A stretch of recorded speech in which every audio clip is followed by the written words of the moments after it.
my friends, and welcome back to my channel. My name is Tiffany and welcome to another video. It has been so incredibly glorious here in my area in New England. We have had 2 days in a row of weather in the high 60s. Yesterday it got up to 77. Michaela and I were outside just recharging our solar powered batteries. It was incredible.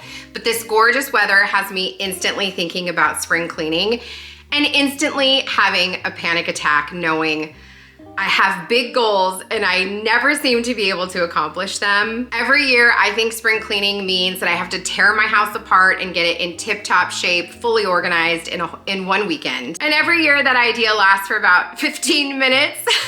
So this year I'm doing things differently. For me, spring cleaning can feel incredibly overwhelming, but this year I am focusing on simple resets that actually make a difference. So today I'm sharing my realistic plan for spring cleaning in 2026. I'm so glad you're here. Let's go ahead and get started. So step one for me in attacking my 2026 spring cleaning is by focusing on high impact areas. This basically just means focusing on the areas we use the most. These spaces affect how the house feels every single day. These spaces include things like kitchen counters, living room spaces, the entryway, the coffee bar, the laundry room. Cleaning these first give visual payoff, which instantly boosts motivation. And that motivation is gonna lead to momentum. And I'm gonna be honest with you, momentum means more to me right now than perfection. Having that motivation is what's gonna push me through to the next task. So focusing on those high impact areas with visual payoff is going to get the ball rolling. And let's be honest, when the spaces we use every single day feel calm and clean, it just sets the tone for your home as a whole. I know that in my house, when my countertops are cluttered, it just makes everything else feel cluttered. So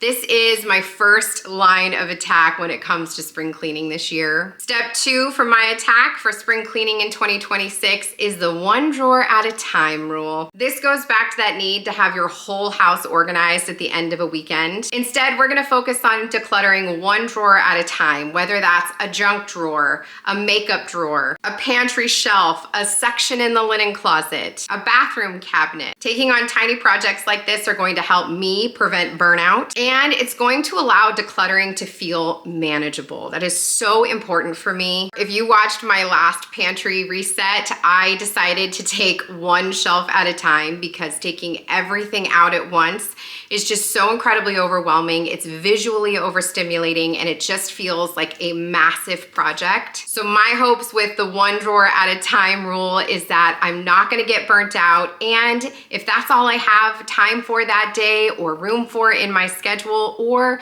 room for in my mental health that day, I don't feel defeated. Spring cleaning doesn't have to be dramatic. Sometimes it's just one drawer or one trash bag at a time. Step number three for me and my approach to spring cleaning this year is the fresh air reset. Spring cleaning is about energy and atmosphere, and fresh air changes the way your home feels instantly. So the fresh air reset to me looks like opening all the windows, letting the air come in and give a fresh slate. It looks like washing pillow covers and blankets. It looks like taking down the curtains and giving those a good wash. But it also can look like finding ways to let as much light into your home as possible, and even switching up the scents in your home to something lighter and fresher. I'm definitely one that changes the scents for the seasons. In the fall and winter, I like food scents, cozy scents, pumpkin, cinnamon, something delicious baking in the oven. But come springtime and summer, I want things that are light and airy, whether that's coconut, vanilla, something floral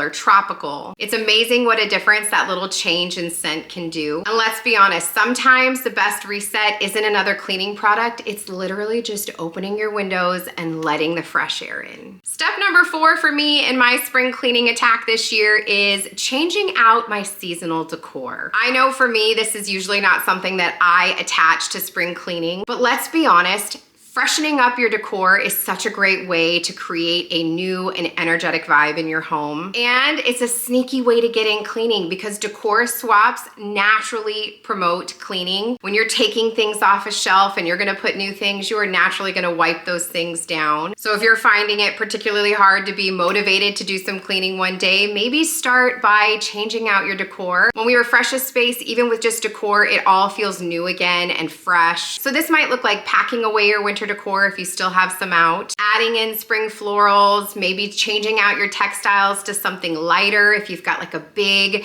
Sherpa blanket on your sofa, maybe you're switching it out for a cotton one. Maybe you're switching out your kitchen towels to something lighter and brighter. And again, if you're like me, I don't always think about spring decorating as part of my spring cleaning, but a few small changes can make the entire space feel fresh, and it will continue to give you the momentum you need to plow through your spring cleaning checklist. And step number 5 for me, and the one I think is the most important and the one that I want you, my viewer, to hear, is the good enough mindset. Usually I am not a good enough type of person. I just don't have that type of personality. Pair that with social media showing unrealistic cleaning routines in homes that don't even look lived in, and you've got a recipe for spring cleaning disaster. Our homes are meant to be lived in. They're meant to get dinged up, dirty, and dusty. All of that is okay. In my house, there are 7 of us that live here, not to mention all of our incredible fur babies. So our house gets messy. It gets dirty. It gets disorganized. But the beauty in all of that is it's all fixable. I'm choosing this year to focus on progress, not perfection. It's not about everything being aesthetically perfect. I am absolutely guilty of going onto Pinterest, going onto Instagram, looking at all these beautifully aesthetically organized homes and feeling like if I don't reach that, I've somehow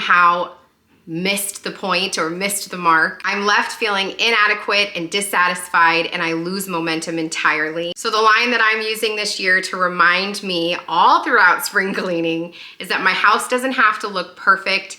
It has to feel good to live in. And not just for me, but for every single living being in this home. So if having a perfectly clean home is going to stress me or any of my family out, I'm going to focus on the good enough mindset and choose their happiness and health over perfection every day. So those are the 5 steps that I am using to approach spring cleaning in 2026. It's going to look different every single day. I'm going to have days where I have momentum to knock out entire areas, and there's going to be days where 1 or 2 drawers is all I have. But spring cleaning doesn't have to be stressful or overwhelming. Sometimes it's just small little resets throughout your home to reestablish the calm. And I want to hear from you. What are some spring cleaning habits that you have that keep it from feeling overwhelming and help you keep the momentum? I would love to hear what's the first thing you reset when spring comes along. I'd love to hear. Let me know down in the comments section. And as we're rapidly approaching the middle of March already, I am ready to dive headfirst into spring cleaning while keeping all 5 of these steps in mind. I'm trying to come out of this on the other side with a calmer, more relaxed, inspired home, not more gray hairs, to be honest. Thank you guys so much for joining me in today's video. I would love to have you subscribe and come back for more. It's free to subscribe to my channel. I post all kinds of lifestyle content from cleaning, cooking, decorating, to beauty, clothing hauls, and book club. We are having so much fun in 2026, and I would love for you to join us. Again, I hope that you are having the most beautiful day,